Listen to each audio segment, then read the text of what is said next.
Père et du Fils et du Saint-Esprit. La paix soit avec vous. Frères et sœurs, soyez les bienvenus dans cette Eucharistie, vous qui êtes présents dans cette cathédrale, habitués de notre messe du dimanche soir ou de passage à Paris, vous qui nous êtes unis grâce à la télévision ou à la radio. Je suis heureux de concélébrer cette Eucharistie avec l'évêque de San Francisco de Cordoba en Argentine.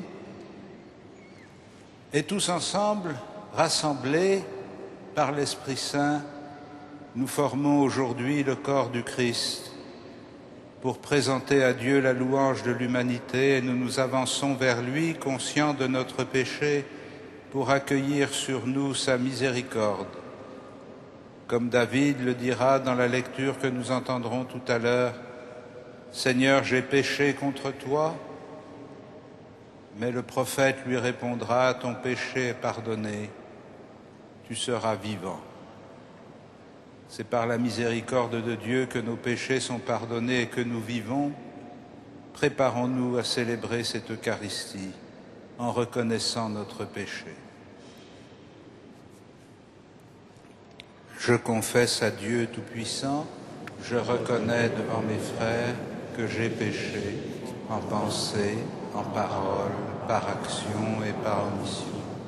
Oui, j'ai vraiment péché, c'est pourquoi je supplie la Vierge Marie, les anges et tous les saints, et vous aussi, mes frères, de prier pour moi, le Seigneur notre Dieu, et que Dieu Tout-Puissant nous fasse miséricorde, qu'il nous pardonne nos péchés et nous conduise à la vie éternelle.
Gloria in excelsis Deo.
Prions le Seigneur.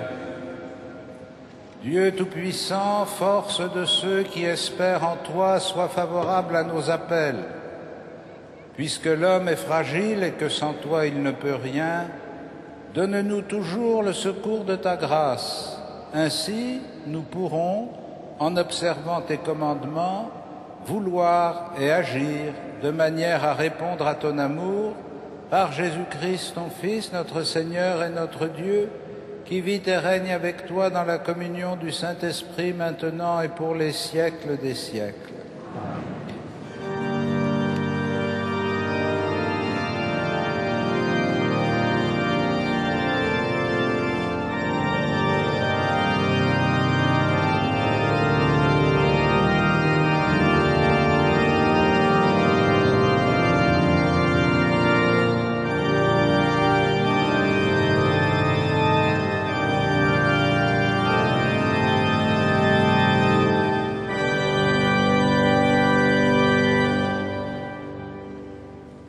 Lecture du second livre de Samuel.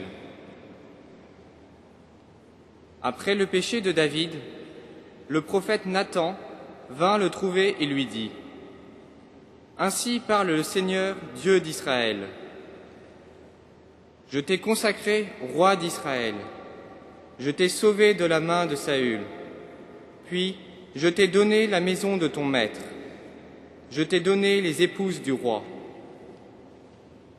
Je t'ai donné la maison d'Israël et de Juda, et, si ce n'est pas encore assez, j'y ajouterai tout ce que tu voudras. Pourquoi donc as-tu méprisé le Seigneur en faisant ce qui est mal à ses yeux ? Tu as frappé par l'épée Urias le Hittite.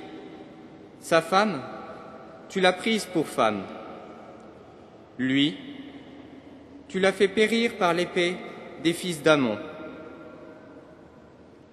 Désormais, l'épée ne cessera plus de frapper ta maison pour te punir, parce que tu m'as méprisé et que tu as pris la femme d'Urias le Hittite pour qu'elle devienne ta femme. David dit à Nathan: J'ai péché contre le Seigneur. Nathan lui répondit: Le Seigneur a pardonné ton péché, tu ne mourras pas. Parole du Seigneur.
Lecture de la lettre de saint Paul, apôtre, aux Galates. Frères, nous le savons bien, ce n'est pas en observant la loi que l'homme devient juste devant Dieu, mais seulement par la foi en Jésus-Christ. C'est pourquoi nous avons cru en Jésus-Christ, pour devenir des justes par la foi au Christ, mais non par la pratique de la loi de Moïse, car personne ne devient juste en pratiquant la loi. Grâce à la loi qui a fait mourir le Christ, j'ai cessé de vivre pour la loi afin de vivre pour Dieu. Avec le Christ, je suis fixé à la croix. Je vis, mais ce n'est plus moi, c'est le Christ qui vit en moi. Ma vie aujourd'hui dans la condition humaine, je la vis dans la foi au Fils de Dieu qui m'a aimé et qui s'est livré pour moi. Il n'est pas question pour moi de rejeter la grâce de Dieu. En effet, si c'était par la loi qu'on devient juste, alors le Christ serait mort pour rien. Parole du Seigneur.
Le Seigneur soit avec vous.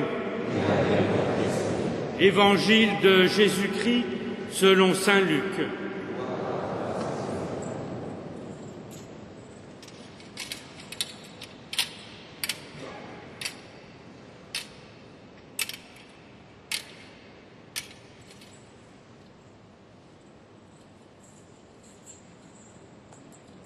Un pharisien avait invité Jésus à manger avec lui. Jésus entra chez lui et prit sa place à table. Survint une femme de la ville, une pécheresse. Elle avait appris que Jésus mangeait chez le pharisien et elle apportait un vase précieux plein de parfums. Tout en pleurs, elle se tenait derrière lui, à ses pieds, et ses larmes mouillaient les pieds de Jésus. Elle les essuyait avec ses cheveux, les couvrait de baisers et y versait le parfum. En voyant cela, le pharisien qui avait invité Jésus se dit en lui-même : « Si cet homme était prophète, il saurait qui est cette femme qui le touche et ce qu'elle est, une pécheresse. »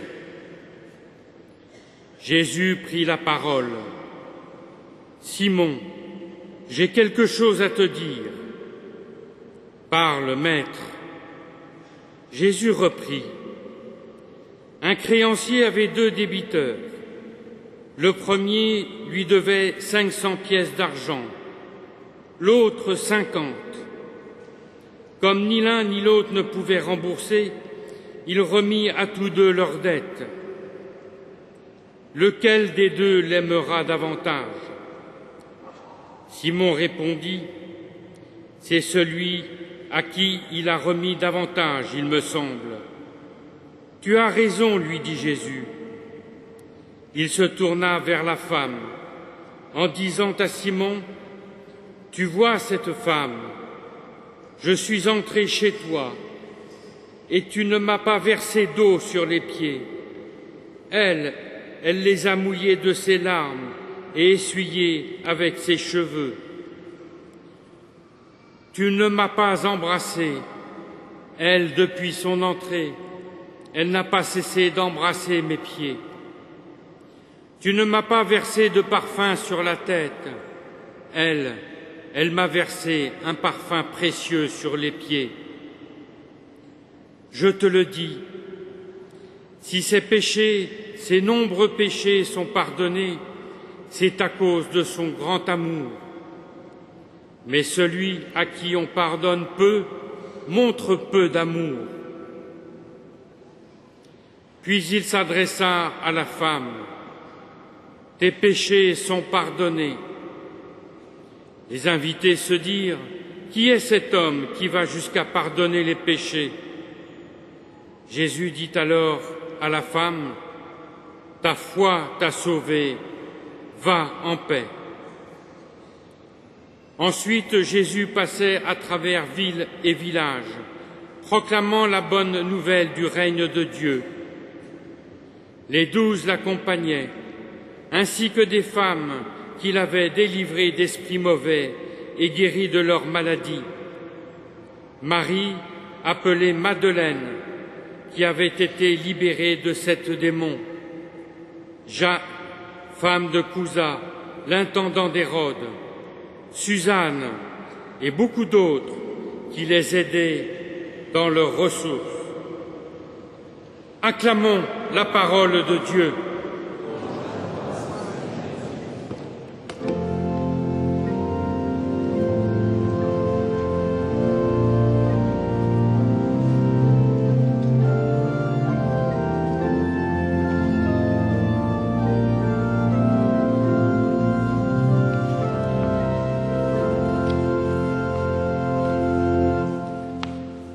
Frères et sœurs, l'Évangile de Saint Luc nous invite à regarder le Christ avançant à travers les villes et les villages de la Galilée, entouré de ses disciples, les 12 qu'il a choisis un par un, et d'une poignée de femmes qui sont nommées une par une et qui ont toutes, d'une façon ou d'une autre, bénéficié de son aide.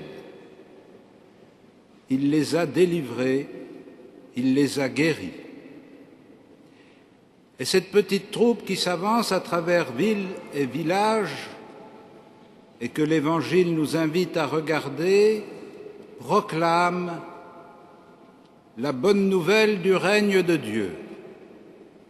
Mais en quoi consiste cette bonne nouvelle du règne de Dieu et comment cette petite troupe nous donne-t-elle une image de cette bonne nouvelle du règne de Dieu? Elle nous donne une image que nous pouvons très simplement reconnaître. La bonne nouvelle, c'est que Jésus a appelé les 12 pour poursuivre sa mission. Et la bonne nouvelle, c'est que Jésus a délivré ces femmes des esprits mauvais et il les a guéries de toute maladie. La bonne nouvelle, c'est que la miséricorde de Dieu va être annoncée à l'humanité et c'est que le salut est venu pour tous ceux qui croient en lui.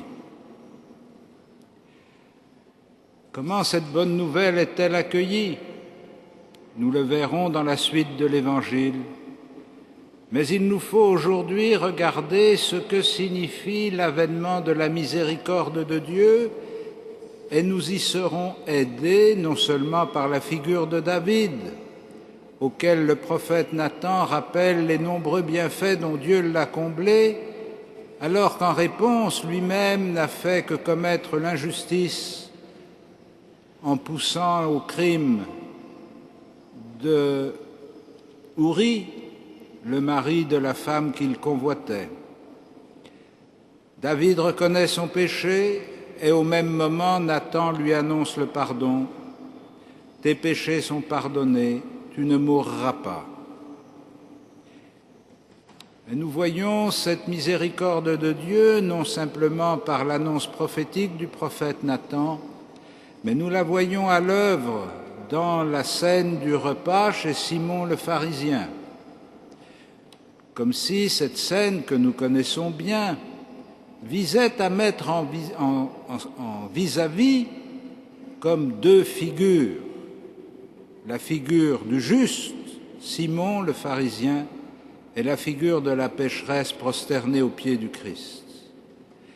Et nous voyons évidemment à travers ces deux figures le contraste que saint Paul nous aide à comprendre à travers l'épître aux Galates de celui qui pense qu'il peut se justifier par l'observance de la loi, ce qui est le cas du pharisien qui se distingue par sa capacité et sa détermination à observer tous les commandements de la loi et même à les amplifier pour être sûr de n'en manquer aucun, et qui repose paisiblement sur la conscience qu'il a d'avoir fait tout ce qu'il y avait à faire. Et puis la figure de la pécheresse, dont les nombreux péchés, que l'on ne nous détaille pas, mais qui sont de notoriété publique, puisqu'elle est connue comme une grande pécheresse, et que Jésus lui-même parle de ses nombreux péchés, cette grande pécheresse sait bien que ce n'est pas par sa manière de vivre, ni par son obéissance à la loi qu'elle peut espérer le salut. Le salut, elle ne peut l'espérer que d'un pardon complètement gratuit et miséricordieux qu'elle implore du Christ.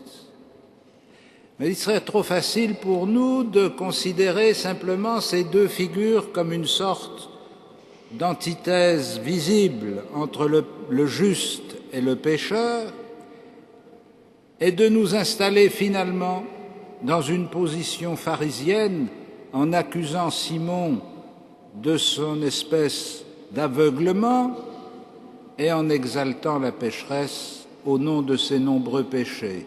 Ce n'est pas ça que l'Évangile nous appelle à comprendre. Il nous appelle à comprendre que ces deux personnages, Simon d'un côté et la pécheresse de l'autre, ne sont pas simplement une sorte de représentation dramatique de ce qui se passe dans l'humanité, mais sont le symbole visuel de ce qui se passe en nous-mêmes, car ces deux personnages habitent nos cœurs.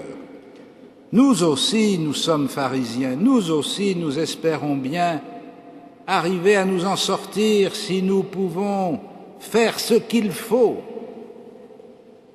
obéir autant que nous pouvons au commandement et mériter d'être considérés par Dieu et d'être honorés par Jésus, car finalement, Simon chez lui est celui qui fait une grâce à Jésus en l'invitant à sa table. Nous avons, nous aussi, cette attitude de pharisiens qui consiste à considérer que nous faisons une grâce au Christ et à Dieu quand nous nous occupons de lui, et nous avons aussi, j'allais dire, Dieu merci, la conscience de notre péché, de notre état d'abandon, de mort, et le gémissement qui monte de notre âme quand nous considérons ce que nous faisons de mal, le mal que nous faisons à nos frères. Et donc en même temps, nous sommes conscients de n'être pas si mauvais que ça, et conscients d'être vraiment moins bons qu'il n'y paraît. Et ces deux personnages qui habitent nos cœurs se combattent l'un et l'autre en nous. Tantôt, nous sommes sur la pente de celui qui essaye de se passer du Christ. Combien de fois n'avons-nous pas entendu ou ne disons-nous pas nous-mêmes que nous nous arrangeons avec Dieu, que nous avons notre religion, notre foi, notre prière, mais que cette religion, cette foi et cette prière n'ont pas besoin de médiation. Elles sont en prise directe avec Dieu au secret de notre cœur. Et c'est vrai, Dieu merci, que Dieu est au secret de notre cœur. Mais n'est-ce pas aussi pour nous une manière de dire que nous sommes les maîtres de la table et que nous lui cédons une place quand ça nous convient, mais que nous n'acceptons pas que lui intervienne dans notre vie? Oui, nous avons besoin que la miséricorde de Dieu ne soit pas simplement une certitude subjective, personnelle, Nous avons besoin qu'elle se manifeste de manière visible et incarnée, comme elle le fait dans la personne du Christ. La miséricorde de Dieu n'est pas seulement une promesse prophétique, elle est une actualité dans la vie de Jésus de Nazareth. Et si le péché a été vaincu et si la mort a été vaincue, c'est parce que Jésus a donné sa vie et qu'il est mort pour nous, comme saint Paul nous le dit dans l'Épître aux Galates.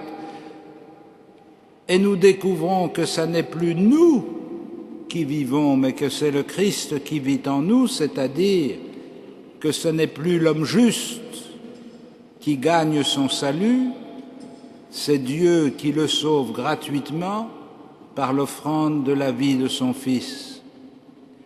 Alors nous comprenons peut-être un peu mieux, car évidemment derrière la scène du repas et la représentation du repas, il ne vous a pas échappé que se vivait quelque chose qui concerne l'Eucharistie. Cette table où le Seigneur prend place, c'est la table où c'est lui-même qui se donne en nourriture.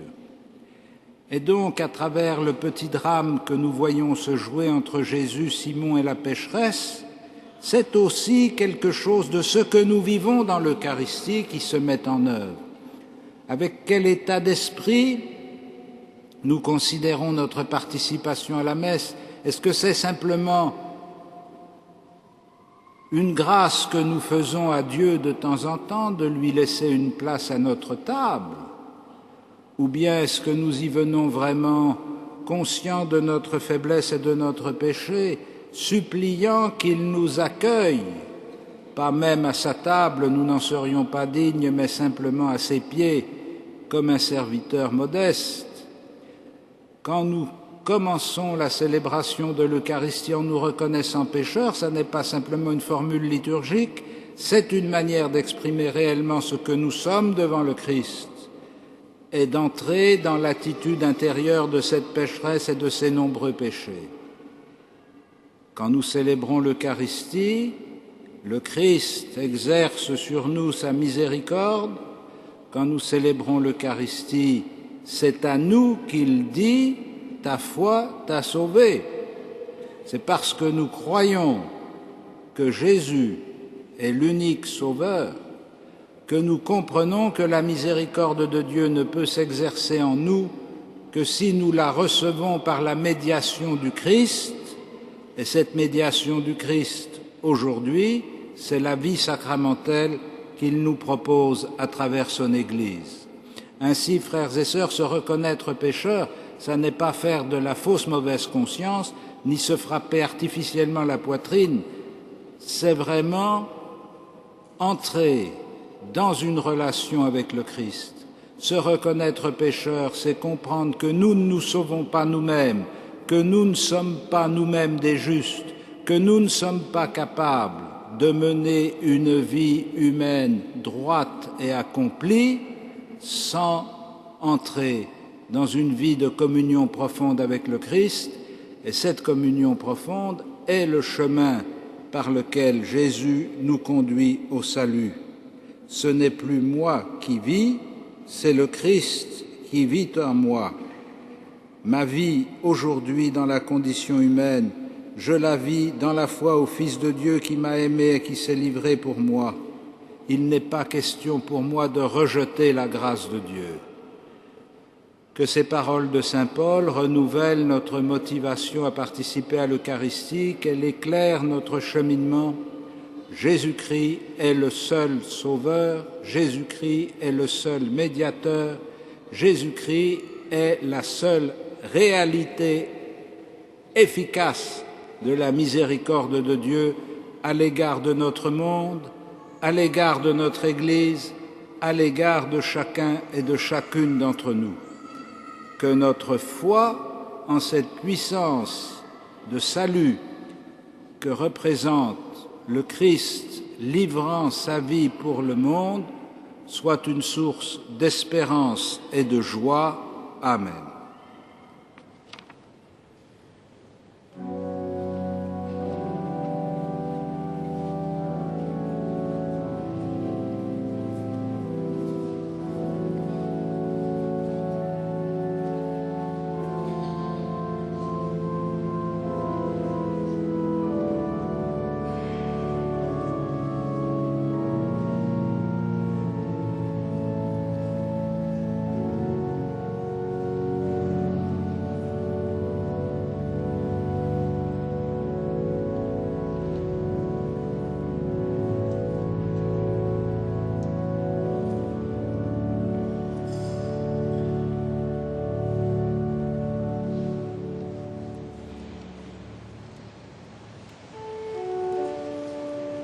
Credo in unum Deum.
Frères et sœurs, je vous remercie d'ajouter à votre offrande ce que vous destinez pour la collecte du denier de Saint-Pierre. Vous savez que chaque année, tous les diocèses du monde contribuent par leurs dons à l'action du Saint-Père, à son ministère et à ses œuvres.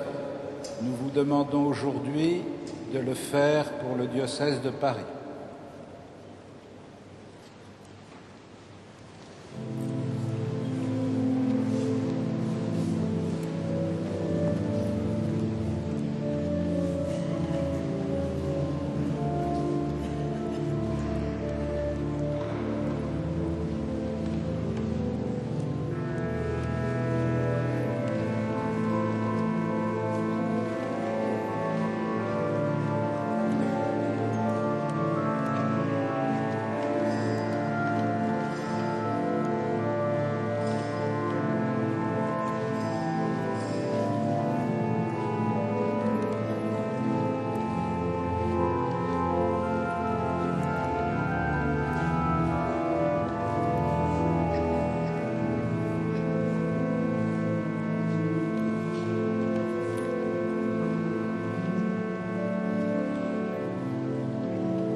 Prions ensemble au moment d'offrir le sacrifice de toute l'Église. Seigneur, tu as voulu que nous trouvions dans les biens que nous te présentons les nourritures de cette vie et le sacrement d'une vie nouvelle. Fais que nos corps et nos âmes puissent toujours en bénéficier par Jésus le Christ, notre Seigneur. Le Seigneur soit avec vous. Élevons notre cœur. Rendons grâce au Seigneur notre Dieu.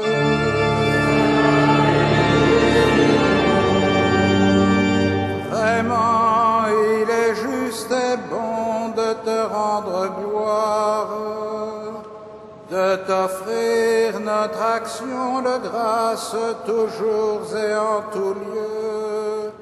À toi, Père très saint, Dieu éternel et tout-puissant, par le Christ notre Seigneur. Dans sa pitié pour notre misère, il a voulu naître d'une femme, la Vierge Marie. Par sa passion et sa croix, il nous a délivrés de la mort éternelle. Par sa résurrection d'entre les morts, il nous a donné la vie qui n'aura pas de fin. C'est pourquoi, avec les anges et les archanges, avec les puissances d'en haut et tous les esprits bienheureux, nous chantons l'hymne de ta gloire et sans fin nous proclamons.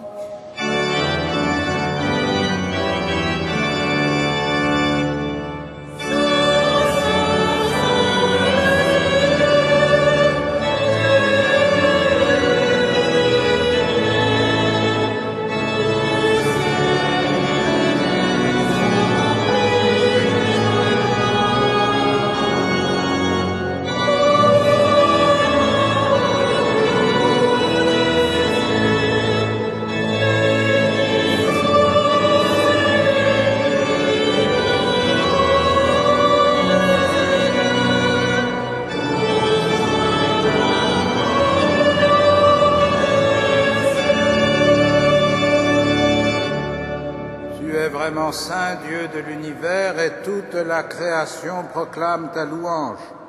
Car c'est toi qui donnes la vie, c'est toi qui sanctifies toutes choses, par ton Fils Jésus-Christ notre Seigneur, avec la puissance de l'Esprit Saint.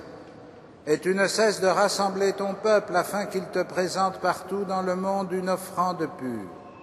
C'est pourquoi nous voici rassemblés devant toi, et dans la communion de toute l'Église, en ce premier jour de la semaine, nous célébrons le jour où le Christ est ressuscité d'entre les morts.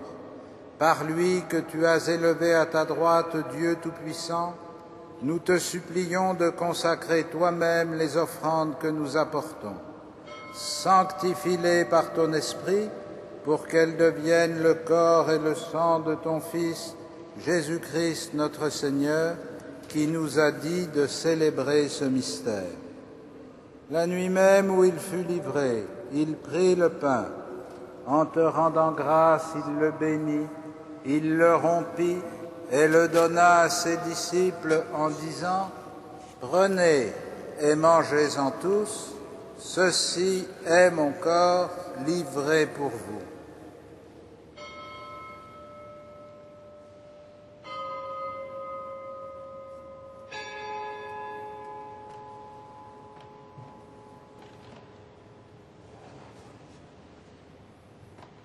De même, à la fin du repas, il prit la coupe. En te rendant grâce, il la bénit et la donna à ses disciples en disant : « Prenez et buvez-en tous, car ceci est la coupe de mon sang, le sang de l'alliance nouvelle et éternelle, qui sera versé pour vous et pour la multitude en rémission des péchés. Vous ferez cela en mémoire de moi. »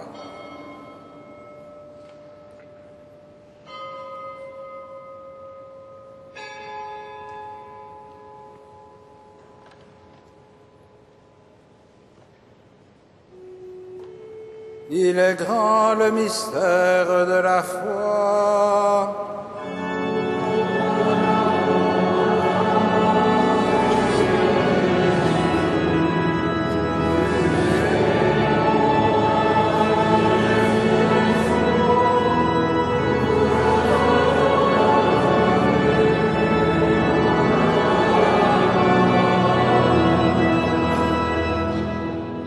En faisant mémoire de ton Fils, de sa passion qui nous sauve, de sa glorieuse résurrection et de son ascension dans le ciel, alors que nous attendons son dernier avènement, nous présentons cette offrande vivante et sainte pour te rendre grâce. Regarde, Seigneur, le sacrifice de ton Église et daigne y reconnaître celui de ton Fils qui nous a rétablis dans ton alliance.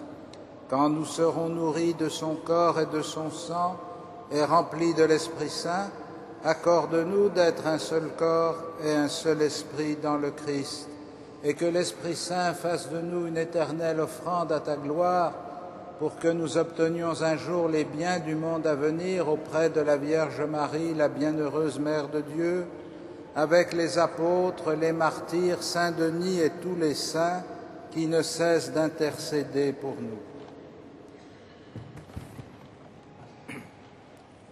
Te pedimos, Señor, que esta víctima de reconciliación traiga la paz y la salvación al mundo entero. Confirme en la fe y en la caridad a tu Iglesia, peregrina en la tierra, al Papa Benedicto, a nuestro obispo André, a mi indigno siervo tuyo, al orden episcopal, al clero y a todo el pueblo redimido por ti. Atiende los deseos y súplicas de esta familia que has congregado en tu presencia.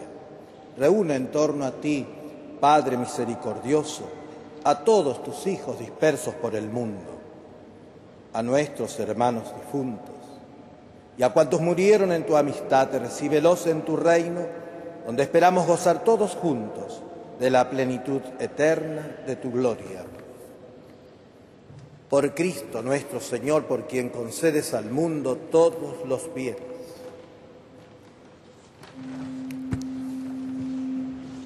Par lui, avec lui et en lui. À toi, Dieu le Père Tout-Puissant, dans l'unité du Saint-Esprit.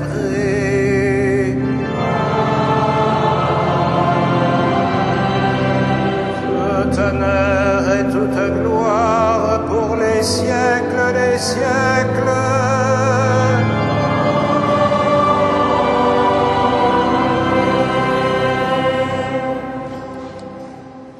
Dans le même esprit, nous pouvons dire avec confiance la prière que nous avons reçue du Sauveur. Notre Père, qui es aux cieux, que ton nom soit sanctifié, que ton règne vienne, que ta volonté soit faite sur la terre comme au ciel. Donne-nous aujourd'hui notre pain de ce jour. Pardonne-nous nos offenses, comme nous pardonnons aussi à ceux qui nous ont offensés, et ne nous soumets pas à la tentation, mais délivre-nous du mal. Délivre-nous de tout mal, Seigneur, et donne la paix à notre temps. Par ta miséricorde, rends-nous libres du péché. Rends-nous forts devant les épreuves, en cette vie où nous espérons le bonheur que tu promets et l'avènement de Jésus-Christ, notre Sauveur. Grâce à toi,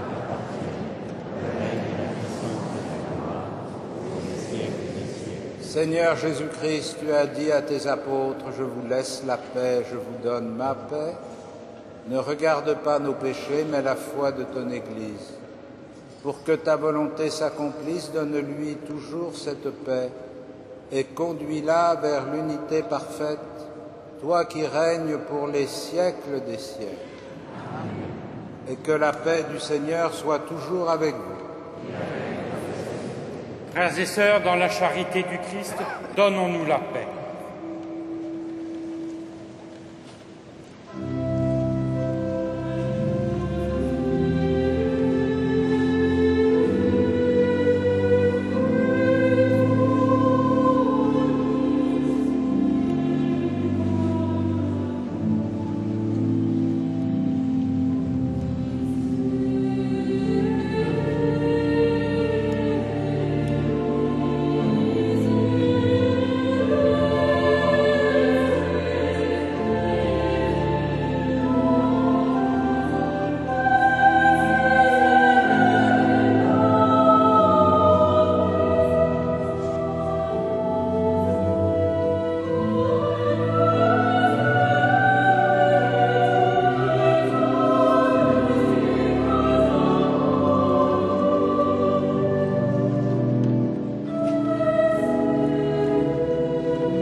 Heureux les invités au festin des noces de l'agneau.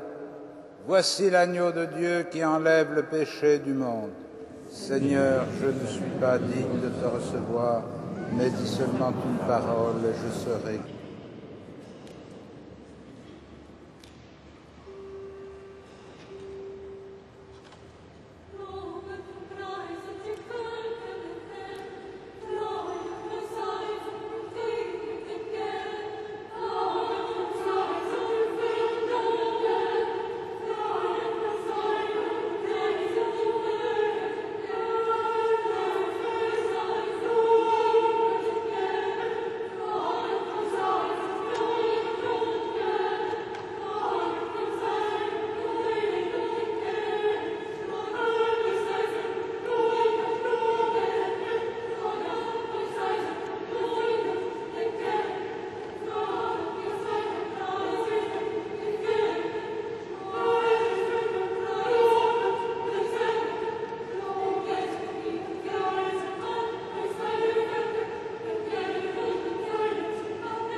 Parmi toutes les annonces que vous donne la feuille de la cathédrale que vous pouvez emmener, j'attire votre attention sur le concert de mardi soir à 20h30, avec principalement le Magnificat de Jean-Sébastien Bach, et mercredi soir, mais aussi toute la journée, la fête de la dédicace de notre cathédrale, les vêpres solennelles à 17h45 et la messe à 18h30, présidée par notre archevêque, à l'issue de laquelle aura lieu une vénération de la couronne d'épines pour les prêtres, diacres et séminaristes du diocèse de Paris dans le cadre de cette année sacerdotale. Samedi midi également, notre archevêque présidera la messe avec tous les prêtres étudiants étrangers d'Île-de-France, donc dans notre cathédrale. D'autre part, bien sûr, comme dans toutes les paroisses de Paris, insistons sur les ordinations du 26 juin prochain. 9 jeunes diacres seront ordonnés prêtres. Venez nombreux à cette cérémonie qui sera comme la clôture pour nous à Paris, même si à Rome elle vient d'être fermée cette semaine, clôture de cette année sacerdotale voulue par Benoît XVI. Le dimanche 27 juin également, sachez qu'à la messe de 11h30, nous dirons au revoir à 4 des prêtres qui ont servi à Notre-Dame. Le père Déguénon après 6 ans d'études, le père Ma de Chine après 1 an parmi nous, le père Descourtieux qui est parti travailler, servir à Rome, et plus particulièrement monseigneur Paul Guiberto qui va rejoindre son diocèse de Nantes après 15 années passées au service de la cathédrale. Merci de prier pour eux.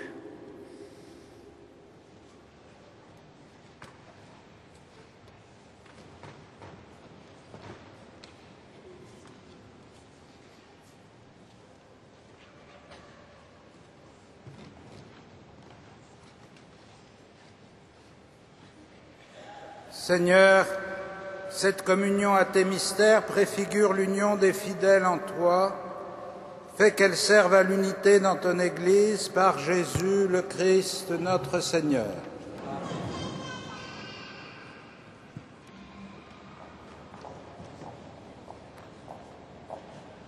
Le Seigneur soit avec vous. Que Dieu Tout-Puissant vous bénisse, le Père, le Fils et le Saint-Esprit. Amen. Allons tous dans la paix du Christ. Nous rendons grâce à Dieu. Salve Regina.